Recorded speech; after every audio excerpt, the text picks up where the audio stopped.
When I was 12, I found a map in my grandfather's attic. It was rolled tight and bound with a cracked leather strap, tucked behind a chest full of rusted war medals and water-damaged yearbooks.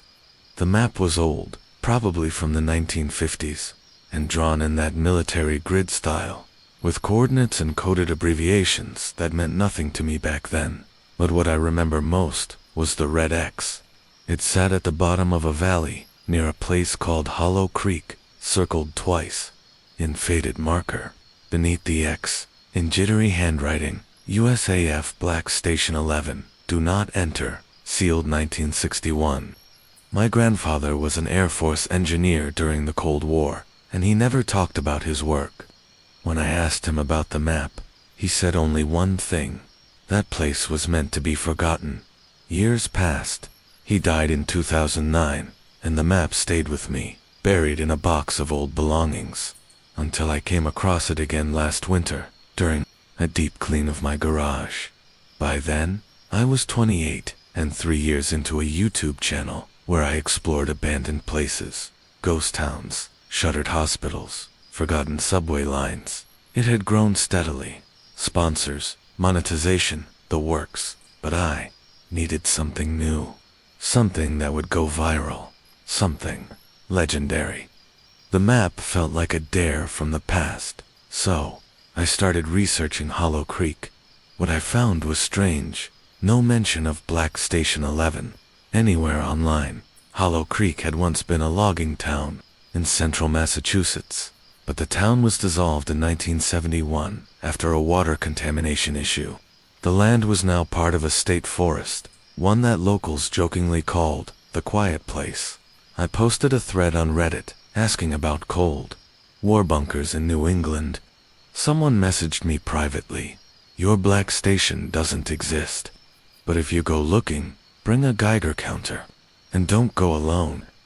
That was all I needed to hear. I packed my gear, 2 cameras, a drone, a flashlight with backups, food, water, and a collapsible ladder. I uploaded my itinerary to a Dropbox folder and scheduled a safety check-in with my brother, just in case something went wrong. Standard protocol. On March 11th, I drove 6 hours into the cold, wet heart of Massachusetts, and on March 12th, I stepped into the woods, alone, chasing an ex no one believed in. The forest greeted me with silence, not peaceful silence, but the kind that feels manufactured. No birdsong, no wind, just the crunch of my boots on damp leaves, and the distant gurgle of a stream that never seemed to get closer. I parked off a logging trail about 3 miles from the coordinates. My plan was to hike in, shoot drone footage at golden hour, and set up camp a few hundred yards from the site before doing a full descent the next morning. The deeper I went, the stranger it felt. The trees looked wrong, gnarled and overgrown. Yes, but twisted in ways that suggested they had grown around something. I saw metal sticking out of tree bark, a rusted bolt, a warped steel cable, like a vein running through the forest. Nature had swallowed something here. After 2 hours, I reached the edge of a steep ravine. At the bottom, a narrow concrete opening jutted from the hillside, like a bunker half swallowed by the earth. The rest was hidden by overgrowth and moss. If I hadn't had the map, I would have missed it completely. No signage, no fence, just a door, a slab of solid steel, peeled slightly at one corner, like it had been forced open decades ago and then forgotten. Around it, the brickwork had cracked and sunken into the hillside. I circled the entrance, documenting everything with my camera. It was old, cold, war-era construction, no doubt, reinforced, overbuilt. I'd seen a few structures like it in Pennsylvania, radar outposts and fallout shelters. But this was different. No power lines, no ventilation, no exit, just this door. I climbed down and stepped inside. Just a few feet, just enough to breathe in the air. It didn't smell like decay. It smelled like stone, dry stone, dust, and something faintly metallic, like copper wire left in water too long. I heard a clicking sound, looked down. My Geiger counter, clipped to my belt, had lit up with a low pulse. Not enough to panic, but just enough to say, "This place remembers things." I set up camp on higher ground, maybe 150 yards from the structure. I was too wired to sleep.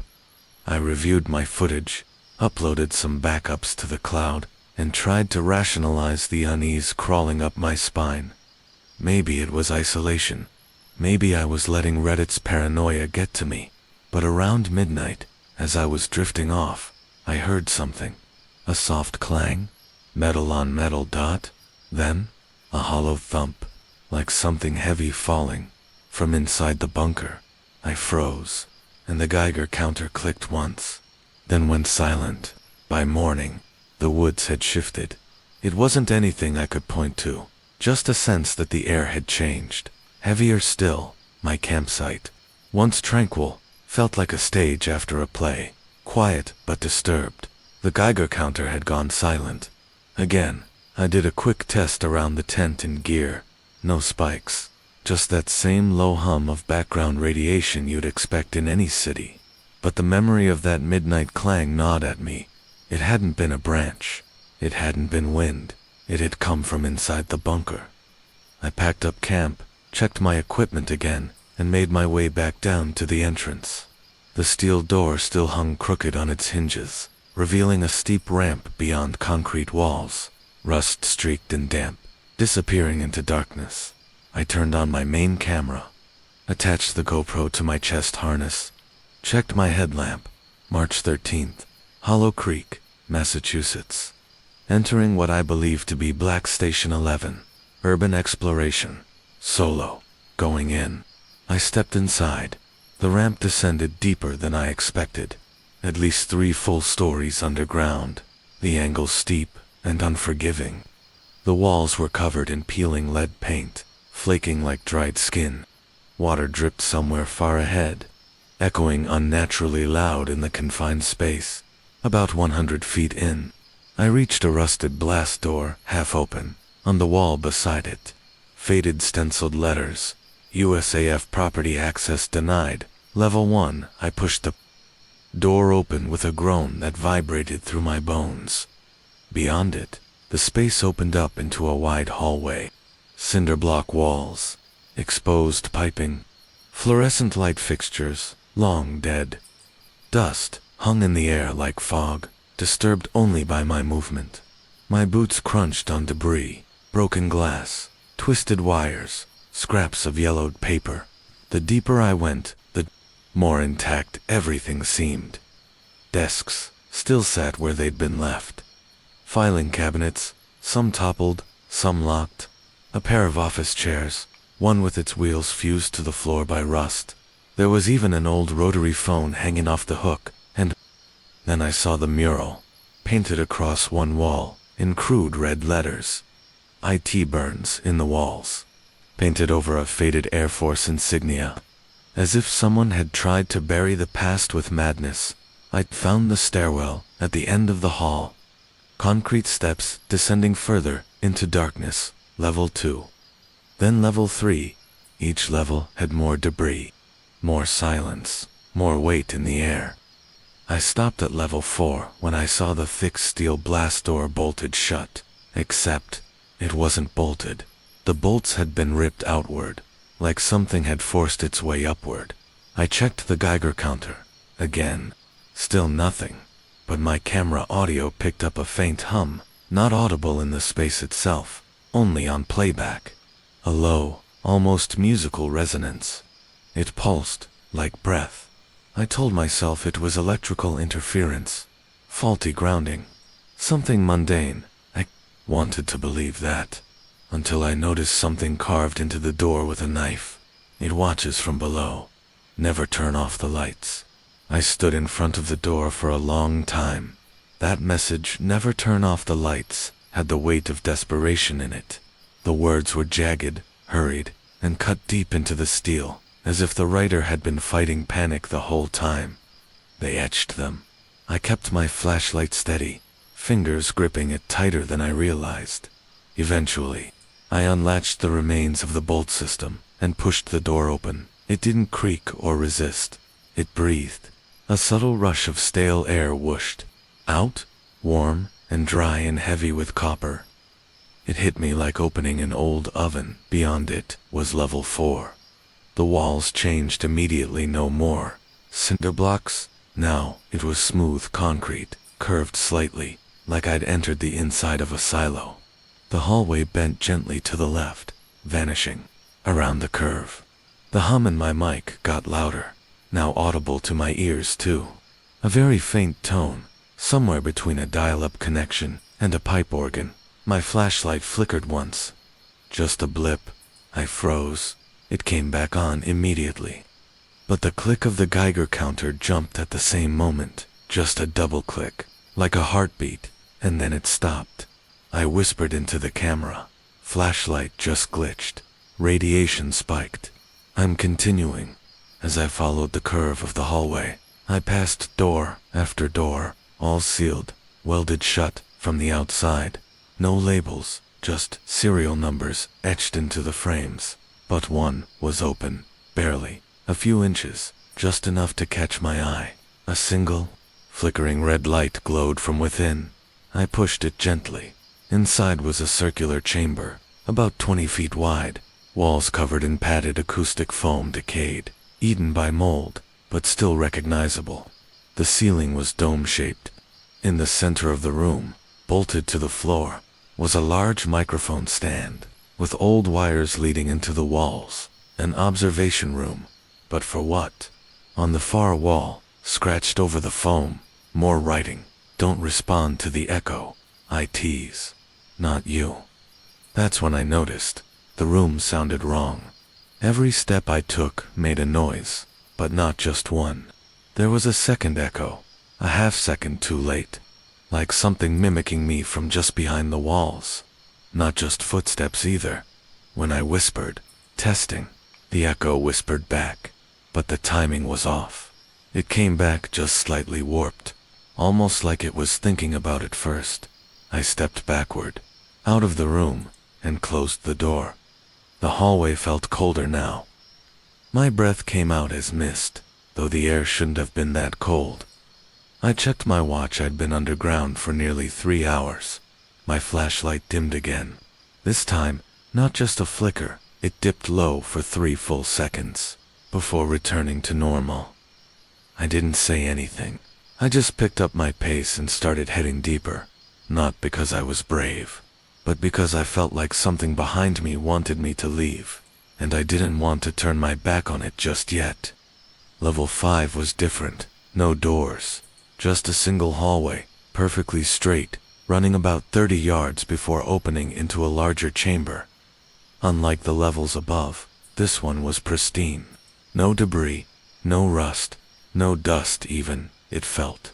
Maintained. The hum in the air was stronger, now palpable, vibrating through the soles of my boots.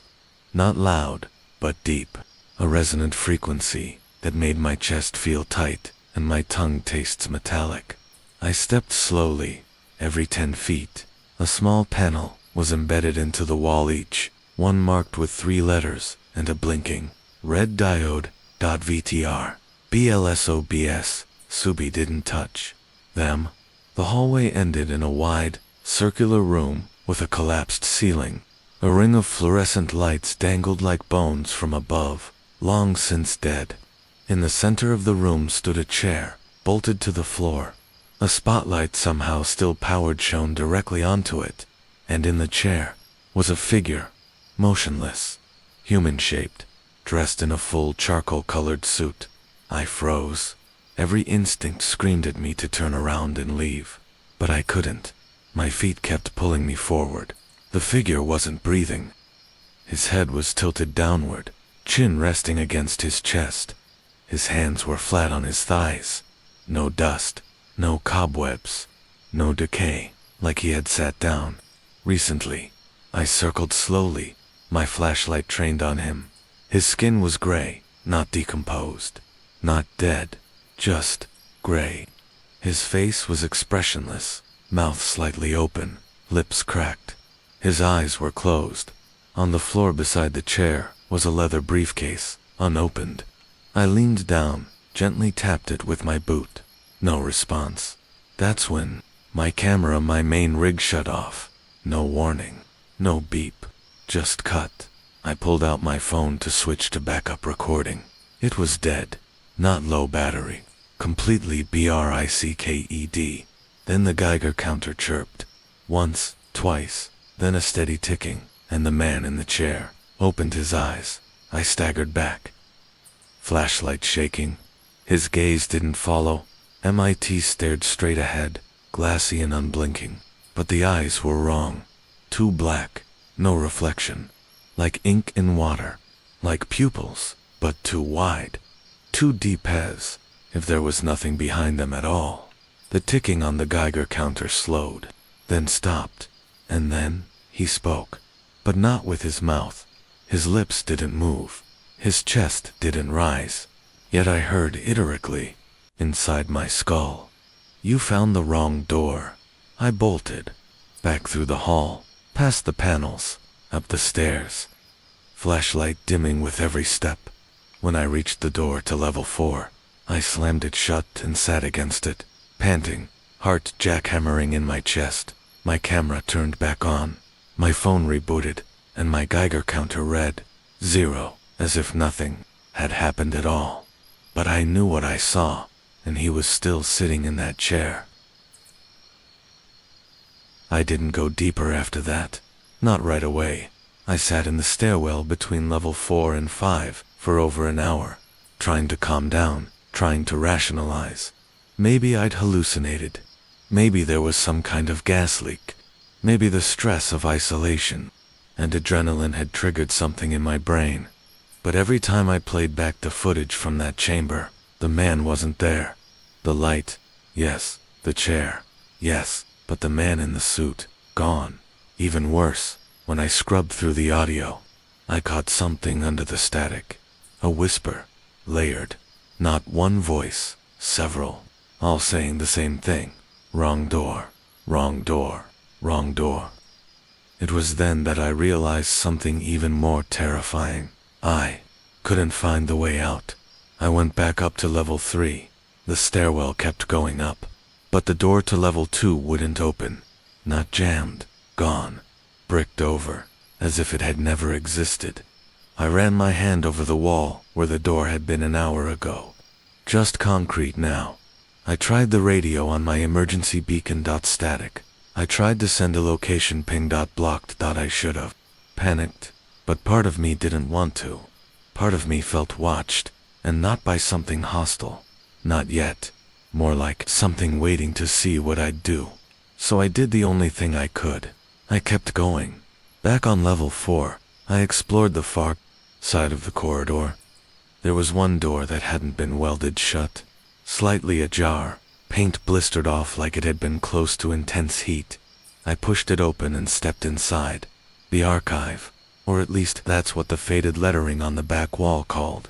It rows of filing cabinets. Shelves of reel-to-reel tapes, thick binders labeled with incomprehensible project names, Operation Gleam Ward Project, E-Box Object, 011B, Echo Retention. A terminal sat in the corner, screen dark, keyboard missing.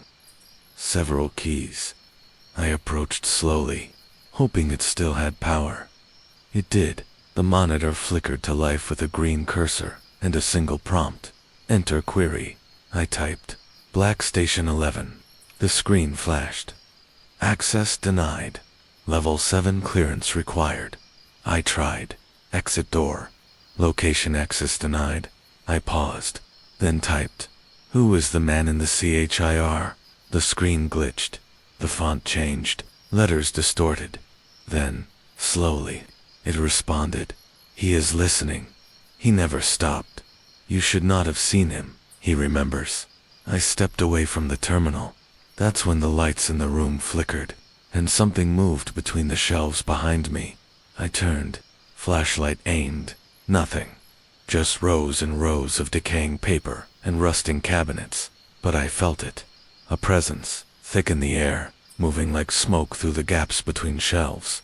Watching me from just out of frame, I backed out slowly, and as I left the archive, the door slammed shut on its own. I didn't try to open it again. After the door slammed shut on the archive, I felt my skin crawl. I knew there was no way to open it from this side, and honestly, I didn't want to waste time trying.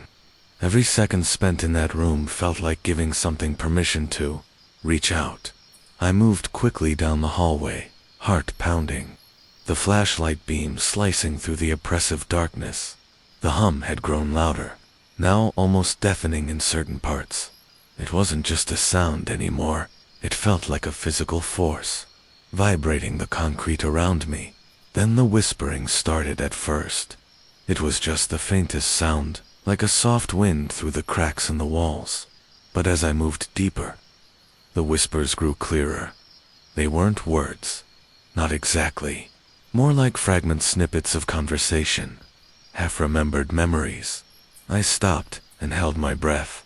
The whispers coalesced into a single phrase, repeated over and over in a chorus. Of voices. Don't look behind you. I didn't want to, but I had to.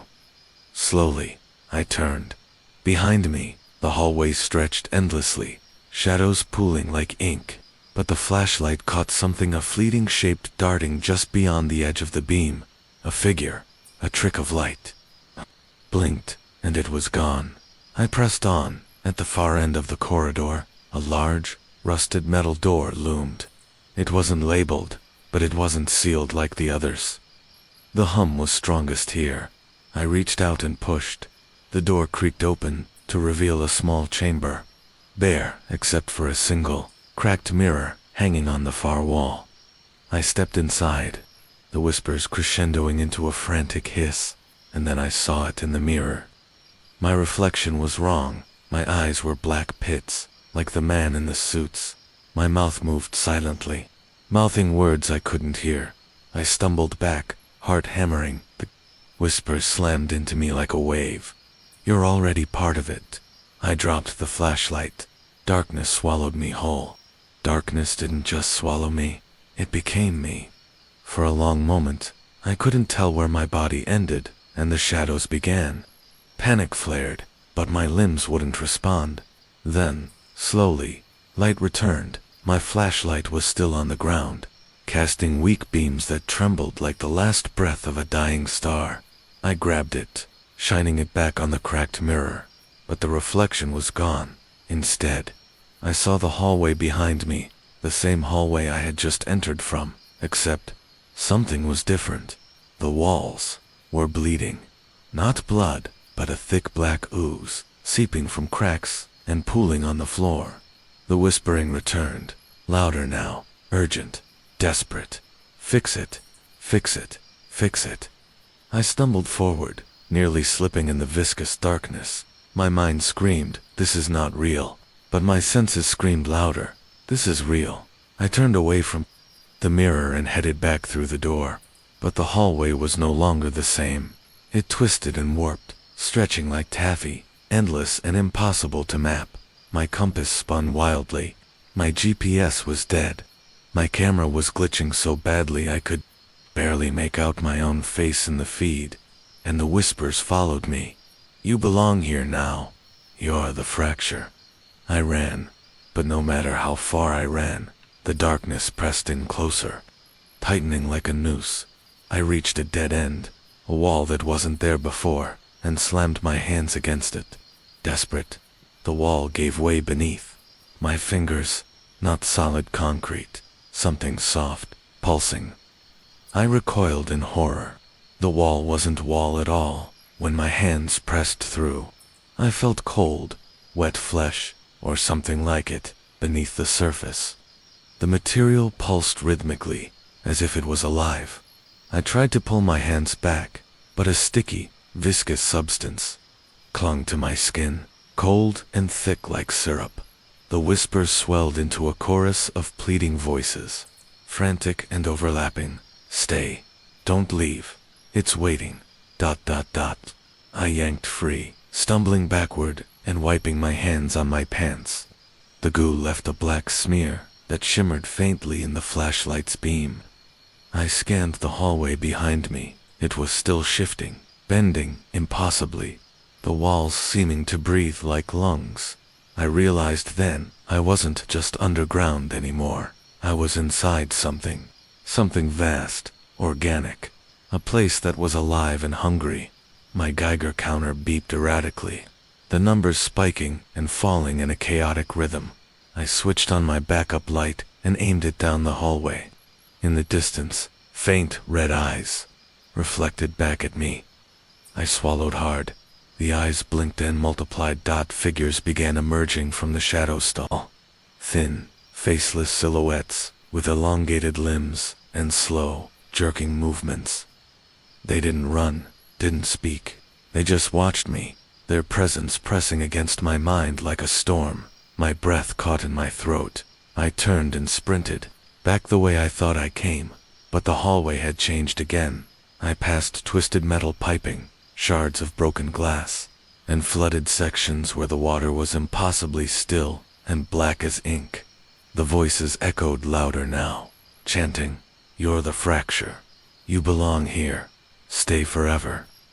I pushed forward, heart hammering, chest tight, muscles burning, and then, at the end of the hall, I saw it. At the end of the hallway was a chamber unlike any I'd seen before. It was massive, a vaulted cavern with walls that pulsed faintly with a dull red glow. The floor was slick, like wet stone, reflecting the light like a dark mirror. In the center, suspended from thick cables and dripping with condensation, was a massive crystalline structure. It was translucent but dark inside, like a shard of black ice, and it hummed with a deep, rhythmic pulse like a heartbeat. The whispers stopped. The air felt electric, charged. I edged closer, feeling the weight of the silence press down on me. There was something inside the crystal shapes, shadows moving just beyond clarity. Faces, memories. I couldn't tell. I raised my camera to record, but the device shuddered and died again. Then, a voice low and chilling filled the room. Not from speakers, not from any visible source. From inside my own mind. "You were never meant to find this place. This is the core, the fracture's heart. The reason the station was sealed." My head spun. I looked around, but the cavern was empty except for the crystal and the cables that tethered it to the walls. The voice continued, "We are the Watchers, the ones who remember the truth beneath the walls. We keep the fracture contained, but it grows restless. You opened the wrong door, and now it knows you." The crystal pulsed faster. I felt a sudden, overwhelming vertigos, if the room was spinning, and I was falling. My flashlight flickered, then went dark.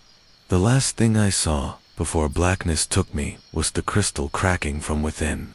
A thin red line, spiderwebbing across its surface. I woke up gasping, sprawled on cold concrete, the taste of dust thick in my mouth. The flashlight lay shattered beside me, flickering weakly. The chamber was gone, or maybe I had been gone. Instead, I was in a narrow corridor, walls slick and dark. The hum was back louder, chaotic, as if the station itself was screaming. My camera was dead, my phone unresponsive. Only the Geiger counter remained functional, ticking rapidly, like a frantic heartbeat. As I stumbled forward, the whispering voices returned, louder, overlapping, urgent. "You opened the fracture. You are the fracture. We are the fracture." The walls pulsed violently, veins of black ooze oozing through cracks. The station was breaking apart around me. Ahead, a twisted silhouette appeared, the man in the suit, but now his eyes were glowing, red, his mouth stretched into a silent scream.